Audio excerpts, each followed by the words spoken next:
醒，我方知這樣寒冷。何謂愛？無非凄風苦雨間，流着血，紅着眼，就算多轉幾個彎，明日縱酒醒宿醉未散。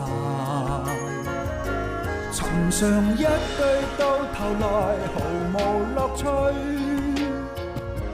然而呼喊痛哭拉扯可是對，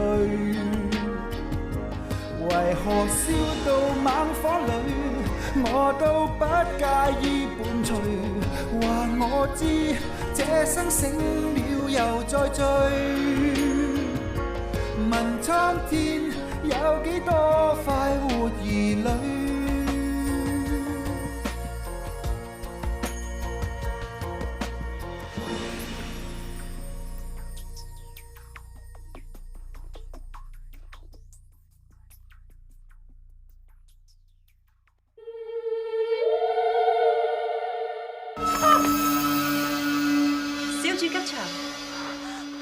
嚇得我仲要撞鬼添！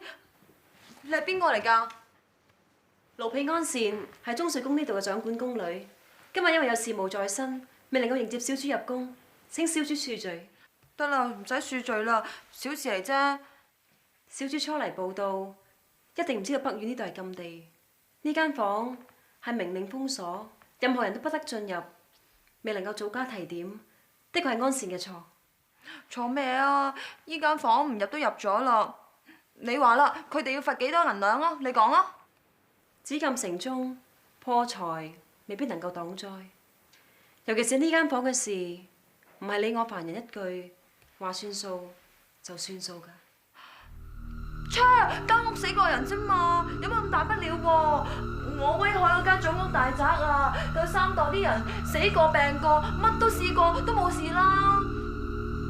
死於非命，又點同得享天年呢？當日陳妃就係響你呢個位俾人吊死。當時佢好怨，佢好恨，不斷係咁詛咒害死佢嘅人。聽幫佢收屍嘅人講，佢條屍一早就俾人挖咗對眼，剪一條脷啊！點咁殘忍㗎？可能係想佢死咗之後視而不見，有口難言啩。亦都因為咁，佢嘅怨氣久久未能宣泄出嚟，所以一直就留喺呢間房裏面。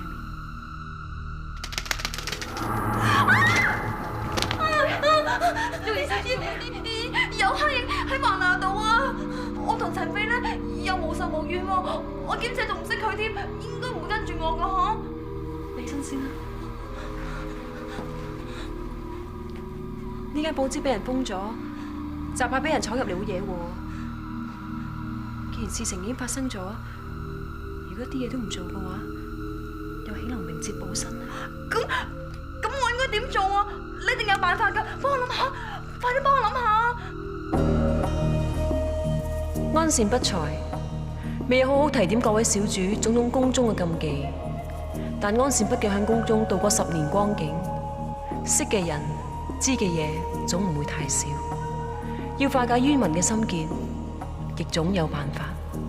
根據我哋奇族薩滿教派所講，除咗跳六神，亦可以畫符作福，消除怨氣。因為鬼神之前亦係人，只要我哋心誠意切、謙卑信奉咁回應，佢哋一定心存寬恕之意。你而家搞到我咁嘅樣，仲要我周圍走啊？我知小主你渾身唔自在，但根據我哋滿洲人薩滿教派講法，你一定要身畫靈符，提燈夜行，咁樣先係消除啲戾氣，避過啲災劫㗎。係咪真係得㗎？不如你陪我一齊行啊！唔得，所以心誠則靈，你一定要自己行先得㗎。你放心啦，你一路沿住紅牆咁行，見到彎就轉，安善會先行你一步，喺嗰邊盡頭等你㗎啦。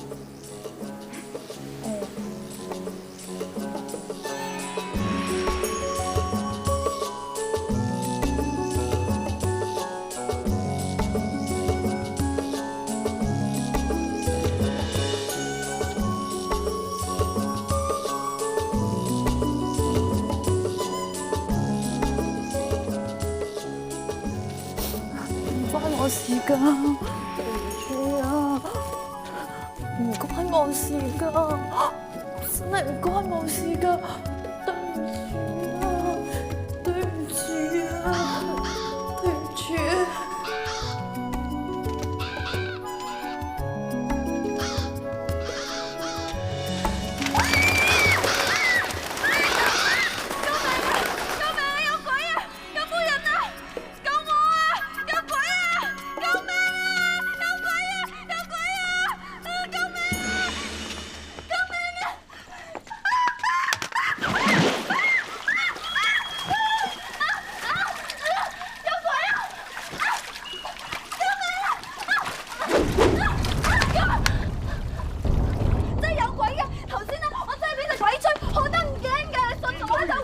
仲唔下跪？娘娘吉祥，咁啊喺六宮中喧嘩亂叫、擾人清夢嗰個就係你啊！娘娘究竟係邊個宮嘅人啊？你嘅主子冇教你宮中嘅規矩嘅咩？我住喺中水宮。中水宮？你今屆嘅秀女啊？你叫咩名啊？回娘娘，我叫玉瑩。原來就係你今晚亂闖入中水宮嘅偏廂禁地。娘娘吉祥，中水宮嘅婢女安善同丁蘭有要事求見。奴婢有歪職守，未能好好照顧玉瑩小主，令佢違規闖禍，視之有罪。不過剛才玉瑩小主一路上嚟拜見娘娘，一路沿途認錯，懇求娘娘你原諒。咁足見玉瑩小主佢誠心悔過，還請娘娘你令到玉瑩小主以一班藤節恕過小主。犯錯就係犯錯，中水居嘅功夫既然由你哋伺候，你哋係咪應該好好地提點其他人啊？要知道娘娘懷有身孕，如果下下都要聽你哋謝罪，心煩意亂而動咗胎氣，呢個罪名你哋承受得起咩？既然佢已經係知錯，咁以後就小心謹慎，言必有防，行必有檢，唔好再冒昧莽撞。跪安。謝娘娘，奴婢先行陪玉瑩小主回宮。一個人陪佢未夠咯，我有說話同你講，你留低。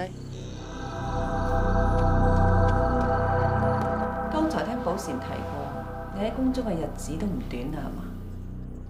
承蒙娘娘嘅眷顧，安善先有幸可以喺宮中侍奉咁多位主子。眷顧？你從來都未係個永壽宮嘅人，喺本宮冊封之先，你亦未調守中水宮。你我從未有主僕情誼，有何來眷顧之理？雖然安善未有機會侍奉娘娘左右，但安善亦都知道娘娘對六宮眾人均心存厚澤之心，得到娘娘嘅鴻福庇蔭，等同眷顧。乜原來你都會覺得我對你哋有厚澤之心嘅咩？睇嚟你真係好中意猜人嘅心意。咁你就不如估下，我留得你喺度，到底想做乜嘢？主僕有別，奴婢唔敢鬥膽揣摩主子嘅心意。況且娘娘你人中之鳳，奴婢只不過常鄰犯界。試問又點會顧得到娘娘你嘅蘭質衛心呢？你果然好識得講說話，唔覺得即喺宮中咁多年，一直深得人心啦？係啦，聽講明年你就好似夠日子離宮返鄉啦，係咪？係啊，娘娘。做宮裏面嘅女人，盛衰榮枯都係要睇得唔得到皇上嘅恩寵。但係後宮有咁多妃嬪，試問又有幾多個真係可以得木成恩？所以做你哋宮女嘅仲好，只要冇咩犯錯，宮中嘅年期一到就可以離宮返鄉，唔需要老死宮中。呢啲就係你哋嘅福氣啦。娘娘萬千寵愛在一身，娘娘你嘅福氣更大。你唔好再同我喺度賣口怪。今晚你做咗咁多功夫，表面上你就好似賣本宮嘅賬，其實實質你想保住嘅係另有其人。娘娘明鑑，安善喺娘娘面前未敢妄算任何事、任何人。但係你應該好清楚，如果今晚你唔將玉瑩擺上，只怕佢落喺本宮手上，會得到嘅懲治將會更大，係唔係啊？要保住一個秀女唔犯事，亦即係保住你哋中水宮上下奴才無需受到牽連。呢個道理我好明白，亦即係誠如本宮所講，安善你好喜歡猜測人嘅心思。今晚你亦都猜得對，不過你要好好聽住。能夠猜到主子嘅心意並唔係咩本事，要能夠令到主子唔察覺，你條命先至可以活得長久。娘娘教誨，安善永記於心。為安，安善告退。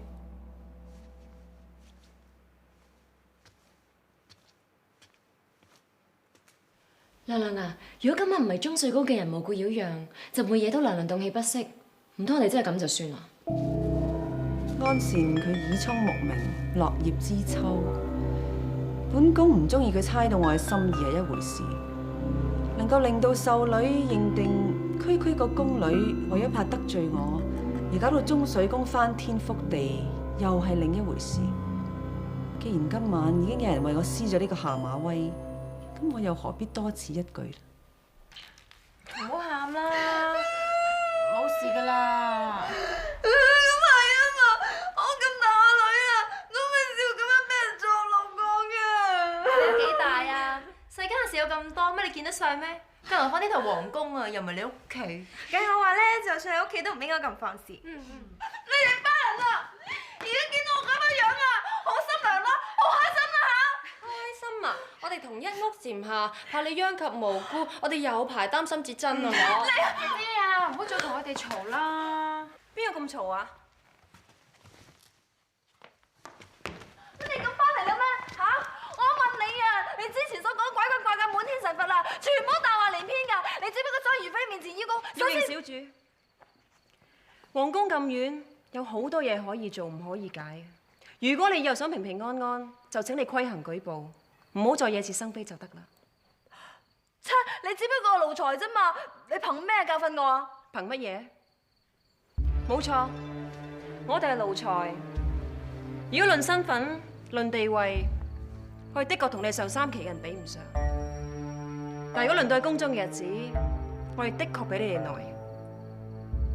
客氣啲講句，我哋識得審時度勢，照顧你哋班主子係我哋嘅責任。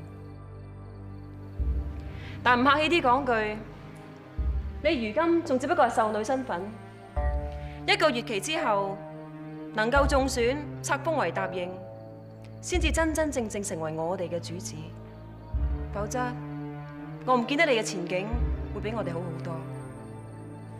我係呢度嘅姑姑，我責任係要叫丁蘭同子蘭服侍得大家貼貼服服，而各位小主要做嘅就係安分守己咁簡單。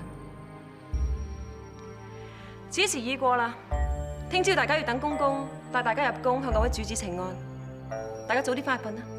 係姑姑。姐姐，翻入去啦。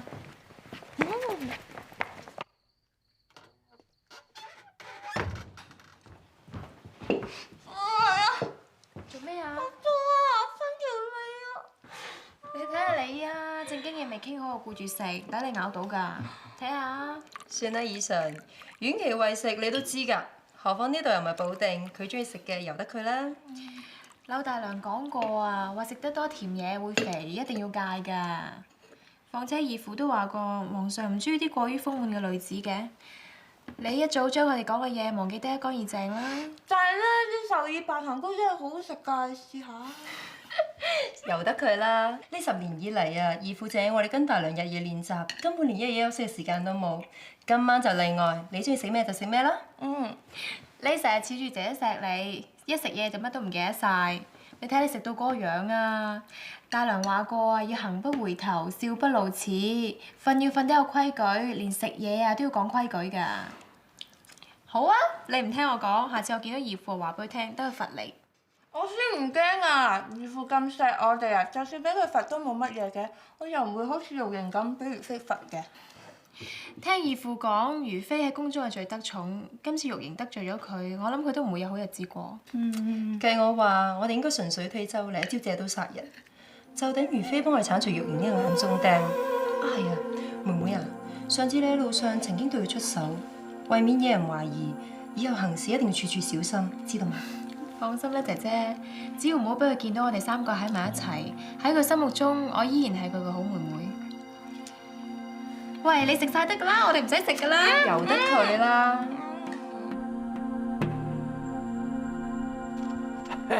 徐公公，爺，你翻嚟啦？你尋晚冇翻，梗係喺宮中忙咗成晚㗎啦。飲啖參湯先啦。琴晚忙咗成晚嗰個係如妃娘娘啫。嚇！雨辰佢哋一入宮就出咗事啦。琴晚的確有秀女出咗事，不過唔係佢哋三個。我培養咗佢哋咁多年，絕對唔能夠俾佢哋出師未捷就馬失前蹄嘅。係嘅，老爺，你神機妙算，佢哋三個今屆可以順利入選，日後嘅計劃一定可以順利進行，得成大業嘅。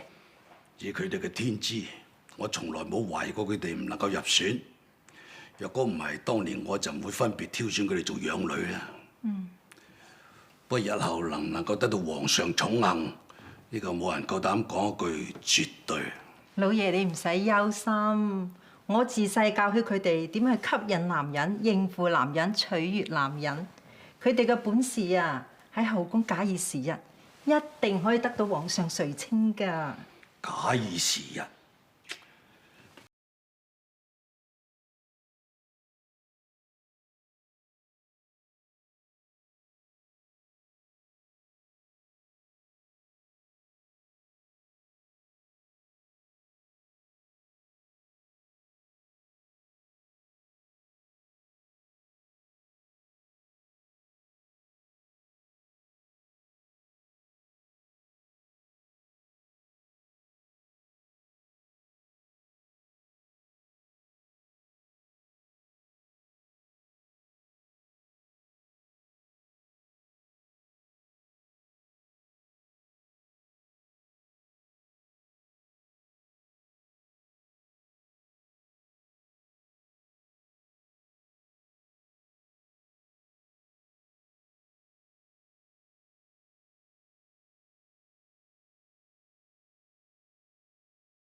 下面嘈得滯，阻住你休息啊！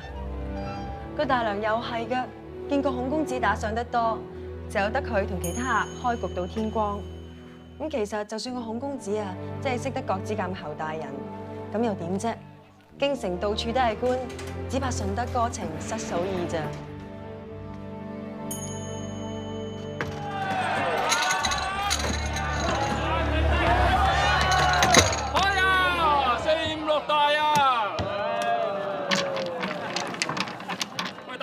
繼續落先，唔係啊嘛，今日停晒手，天光冇耐啫喎。喂，嚟啊，繼續咗嚟。孔公子飲茶，佢哋大家唔係瞌眼瞓啊，而係孔公子你連開咗18鋪大喎，佢哋都唔知信扯好定唔信扯好咋。得嚟。多謝收謝。大嘴叫你哋唔好同我孔武賭㗎啦，你又唔信喎，係都連晒你咁多鋪，有乜計啊？喂，嚟啊，買定嚟手女。我唔信你咁好彩，100兩細。哇！呢個仁兄，信著不如信運勢啦。我而家鴻運當頭，好運到簡直冇人有啊！你同我賭，咪同啲銀兩鬥起，實輸死你啦，細友啊！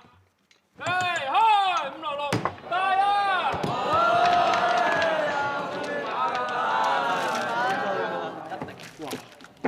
琴晚賭到而家，千祈唔好理我，你陪你花姑娘得啦。邊有玩花姑娘啫？我琴晚沖咗個涼，食咗碗麵，同埋瞌咗一覺，要瞓夠精神，見侯大人啊嘛，係時候咯喂。係喎，差啲唔記得咗添。諸位兄台，小弟今日要事在身，唔可以繼續苟且啦。告辭，告辭，告辭。喂，贏咗我哋個錢，話走就走，咪啦你話係咪啊？係咯，唔好話我唔俾機會你啊！一鋪過。好，等我做莊。買咁多啊？大。咪住，姑娘，有銀兩留翻嚟買胭脂仲好啦，唔使咁嘥法喎。呢地銀並唔係我嘅，係我恩客叫我來幫佢買。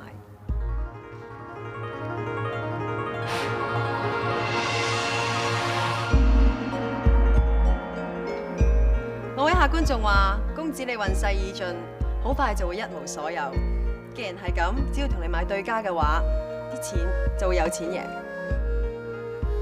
既然銀兩唔係姑娘你嘅，我唔使戥你肉痛噶啦。喂，唔係開㗎，唔開我走㗎啦。6加57點大嚟㗎？哇，贏啊！我哋走。睇嚟我係眼光唔係咁好喎，一無收嗰個唔係我。呢定銀兩攞翻俾佢啦，一無所謂嘅人嘅銀兩，我係唔會要嘅。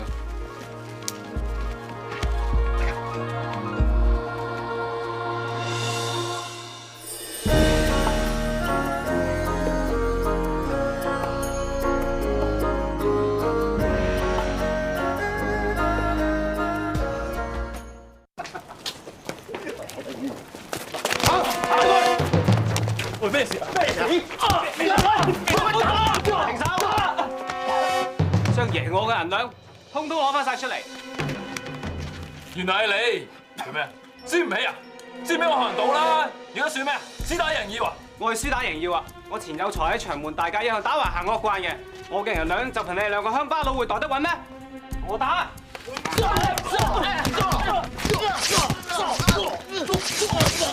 一日都係我唔着啦。其實尋日兩位公子嚟幫襯嗰陣咧，我早就應該提醒兩位㗎啦。京城嘅人好惡㗎，尤其係兩位咁氣宇軒昂、英偉不凡，難免會遭人妒忌。有冇平啲㗎？平啲？啊！呢度有堆布衣，你揀啱就攞啦。喂，亂七八糟咁，仲一陣味嘅喎，點俾啲人着㗎？話明係故意啊嘛，當鋪斷檔又有，戰場上面死人身上除落嚟都有，使問得咁清楚嘅。大哥啊，死人身上除落嚟，着咗唔吉利嘅喎。咁唔通唔着啊？我最驚後大人㗎，仲咁多聲氣揀啦。我家老爺琴晚得咗急病，經已過咗身。咁咪死咗㗎啦？兩位都係請回吧啦。呢位大哥，我哋咧係有第二個女嘅朋友嚟㗎，今次嚟於事相求㗎。所以大爺過咗身嘅話，可唔可以俾我見下你當家？基本上睇完之後咧，佢自然會明白㗎啦。我家夫人因為傷心過度而病倒，而且我家少爺又唔響北京。至於呢封信，小人實在無能為力啊，只好辛苦兩位白行一趟。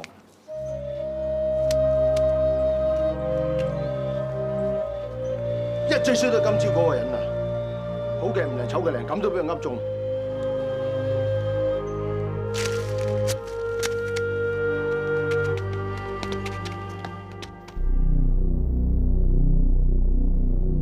孫大人，你貴為太醫院院士，職務繁忙，本宮只不過有些少不適，實在無需勞駕。娘娘言重啦，呢啲係神份來之事。係呢，皇后娘娘叫孫大人嚟嘅時候，未知當中可有特別吩咐呢？皇后娘娘知道如妃娘娘抱恙，只係同神講，又為娘娘世家留神，有病當治。如此而已。皇后娘娘端方大雅，敏慧聰懷，對本宮如此關心，本宮實在應該要好好咁樣多謝佢。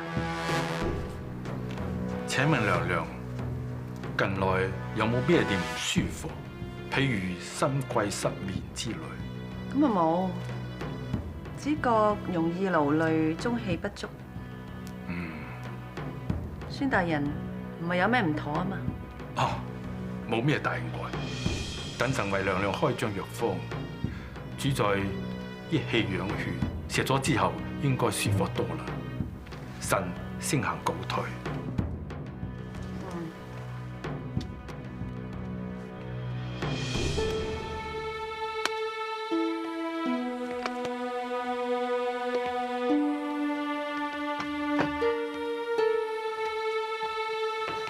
慢慢啊，娘娘。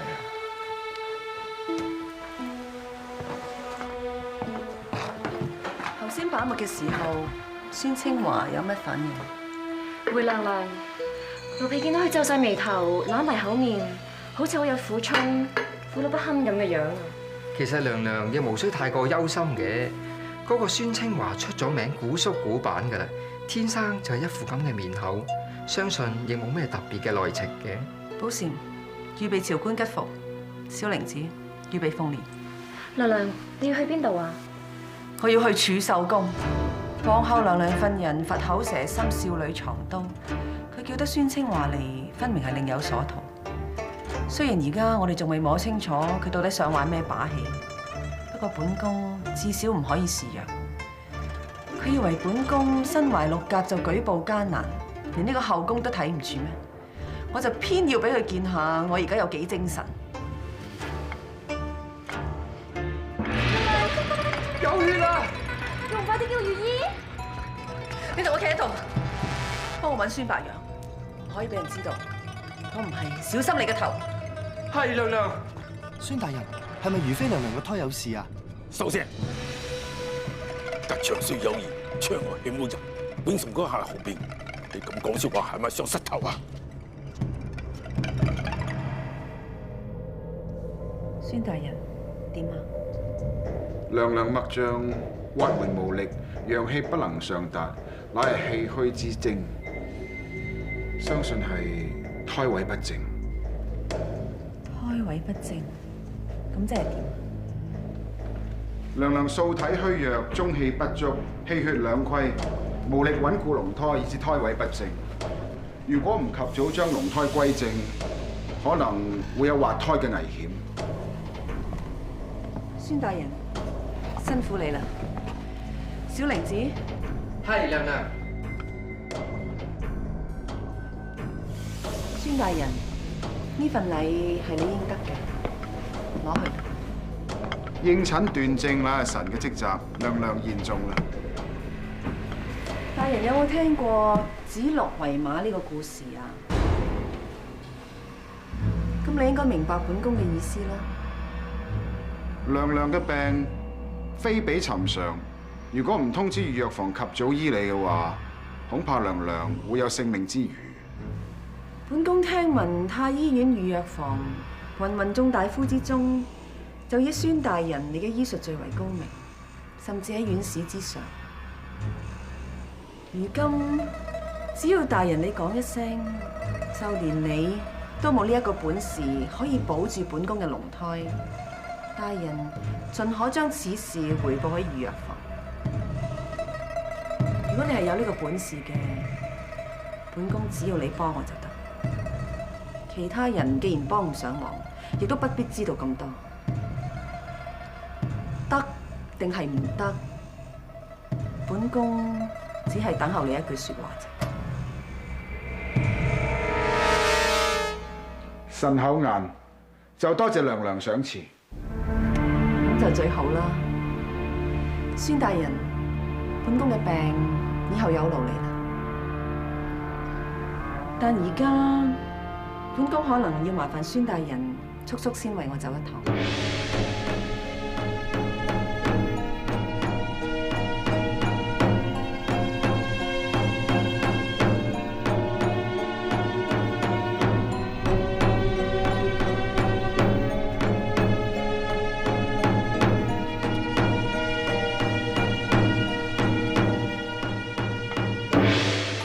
妃個胎真係胎位不正，微臣已經仔細診斷過，如妃娘娘呢一胎確係先天不足，有滑胎嘅危險。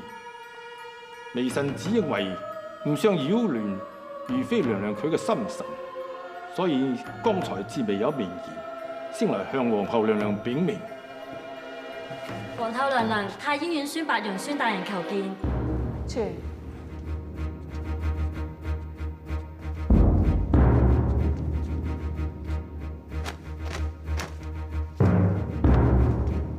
皇后娘娘吉祥。兩位孫大人平身先啦。謝皇后娘娘。大人匆匆求見，係咪有要事啊？回娘娘，微臣進見可以話係要事，亦都可以話係小事。混帳！鳳駕面前豈容你言辭輕佻？孫大人請息怒。下官因為早前受託，所以剛才送過一啲美顏補品去永壽宮，只知道孫大人你剛啱請密過嚟。但係如妃娘娘話見孫大人你言辭閃縮，似有隱衷，所以着下官再聽診多趟，然後趕過嚟向皇后娘娘明示，以免皇后娘娘有所誤會。誤會？然則大人都另番見解。如妃娘娘脈色平靜，龍胎穩固，所以皇后娘娘你無需擔心，此乃小事。但係又怕皇后娘娘為他人所誤導，有損鳳體安寧，所以微臣特來稟明，視之為要事。我誤導皇后娘娘，如妃娘娘佢嘅脈象或會無力，氣虛血虧，精神疲倦，中氣不足，根本就係胎位不正之象。胎位不正會氣短懶言，小腹下墜，面色仿白。但依剛才所見，如妃娘娘並無此跡象。我7歲學醫，17歲成醫，入咗太醫院至今30餘年，唔通我斷錯症咩？古人有話過：百蟲入耳為患，用兩刀耳邊耳刃相擊作聲，其蟲必出，呢啲咁嘅道理。今時今日，我哋都只係無稽之説。古人所說都尚有不是之處。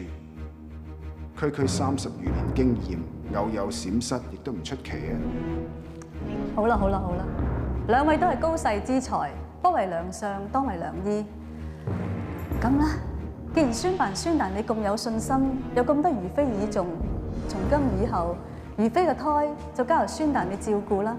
不過你要千萬謹記，要萬事小心啊，否則本宮就為你試問㗎啦。謝皇后娘娘，微臣一定唔會令娘娘失望。孫大人，孫大人，我有説話同你講。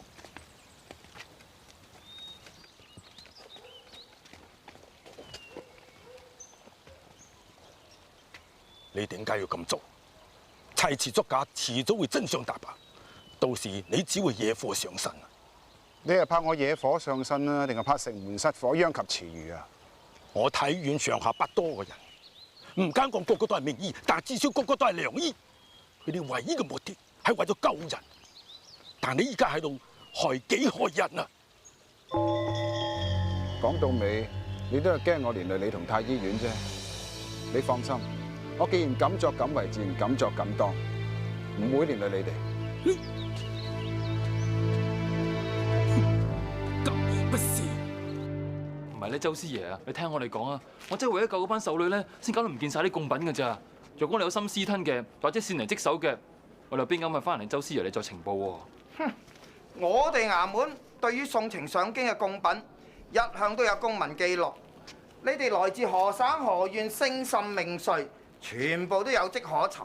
你哋只不過係唔敢開小差，所以依家先上門砌詞掩飾啫，係嘛？唔係啊，周師爺，如果你唔信嘅話，嗰班秀女去同我哋做證㗎。係啊，混帳！宮中係宮中，呢度係宮外。你哋唔見咗貢品，一係就收監，一係就賠銀兩啊！周師爺啊，咁大筆錢，我哋點賠啊？大筆嘅賠唔起啫，細筆嘅有辦法啩？唔係啊，大筆細筆都係銀兩啊！我同我而家身上揾個銅錢出嚟刮痧都冇㗎。混帳！聽日呢個時辰，如果你冇銀兩攞嚟嘅話，你就唔使知離得開呢個北京城。唔好啊！周師爺，周師爺，聽我講啊！周師爺，周師爺，聽我哋講啊！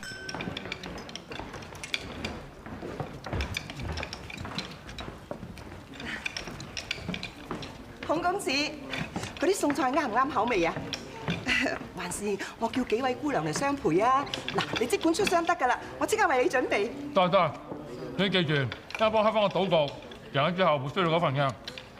哎呀，多謝孔公子，我而家即刻為你準備下。阿哥啊，而家我哋身無分文，蝕到咁嘅樣，點樣結帳啊？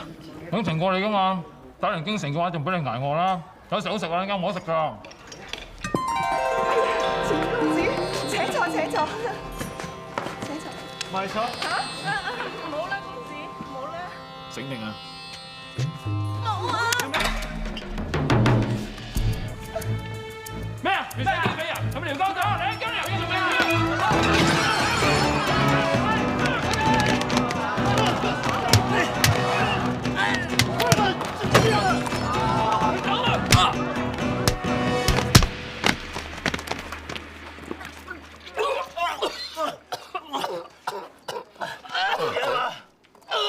你想食霸王餐可以解佢第二個過橋啫，喺度揾佢哋，俾佢哋打佢都唔知死嘅。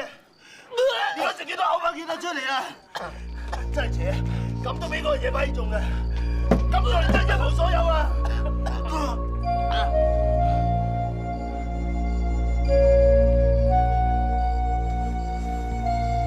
係。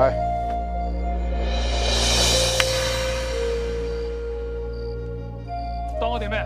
乞兒啊！我知你哋唔係，呢定銀係我嗰日輸俾你，你冇收我嘅，我依家還翻俾你啫。咩人住？京城乃是非地，唔啱你哋㗎，拎定銀翻鄉下做啲小生意啦。天大地大，咩地方啱我，咩地方唔啱我，我自有分數，使乜你教訓我啊？若講技術可以嚇到我哋啊，我代山神仙咁擺，嘿！京城我知留幾耐，使你講笑話？你當日喺賭局所得罪嘅係長門大街一帶嘅惡霸，而你想投靠嘅侯大人，亦都喺前一晚急病過身啊！你唔知啊？呢一切，你喺街上稍作打聽嘅話，自然會知。但係你點識咁做啊？你以為用裝腔作勢就可以喺京城度闖一番事業啊？講俾你聽，你只會一無所有嘅啫。仲有啊，你今日一無所有，已經好好彩。你聽日仲有你，可能命都冇。我係咪一無所有？我自己知道，唔需要你施捨。好，難得你睇人睇事都可以咁簡單，未嘗唔係一件好事嚟嘅。就當我今晚枉作小人。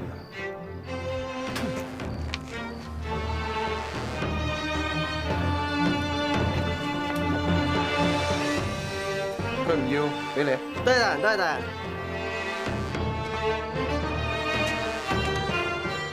我就偏偏唔信，京城咁大，做你仲二世祖之後飛黃騰達。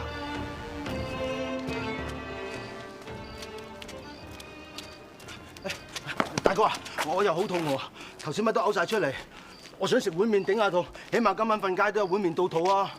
攞件衫嚟換碗麵啦！你做乜嘢啊？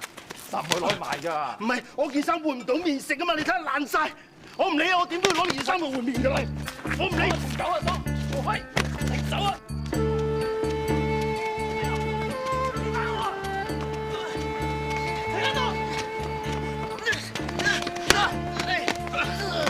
知唔知啊？你咁咪想飛黃騰達嘅話，我就會要翻件衫。我件衫先冇件衫，我唔要打回原形啊！我夠想飛黃騰達咯，等佢錢唔俾嘛，俾翻我！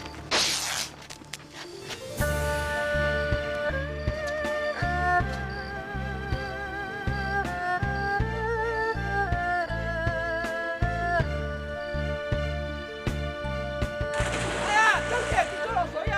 哎呀，最緊要飲醉酒先救命啊！揾多啦，快啲嚟救佢啦！死得未啊？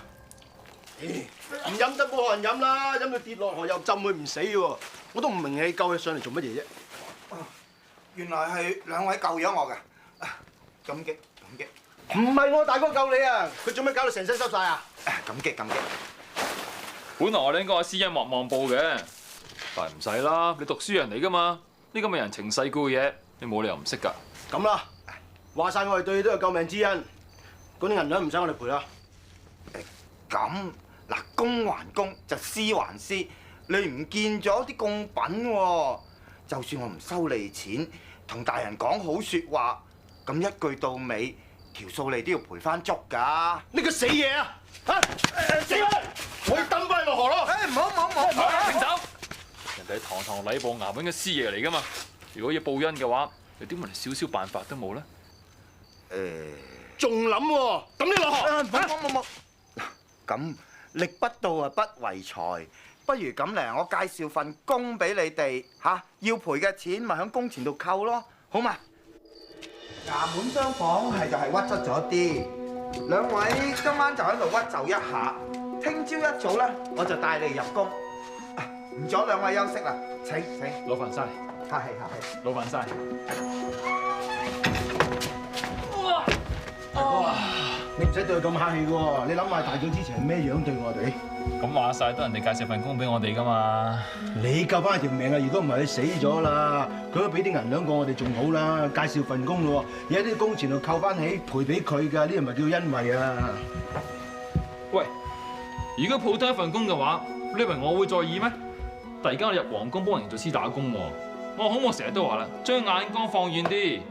如果你有機會入紫禁城嘅話，即係有大把機會識到大官貴人，我最好把握啲機會，到時我哋賺嘅，又點知區嗰幾銀錢啦？望啊咁望啊！哇！你仲袋住佢啊？自從得咗一塊錦帕之後咧，我硬係覺得我哋好似好運咗好多咁喎。如果真係咁有寶啊，收呢塊錦帕嘅人就唔會將佢塞落第二個人件衫度咯。總之萬事有因由啦。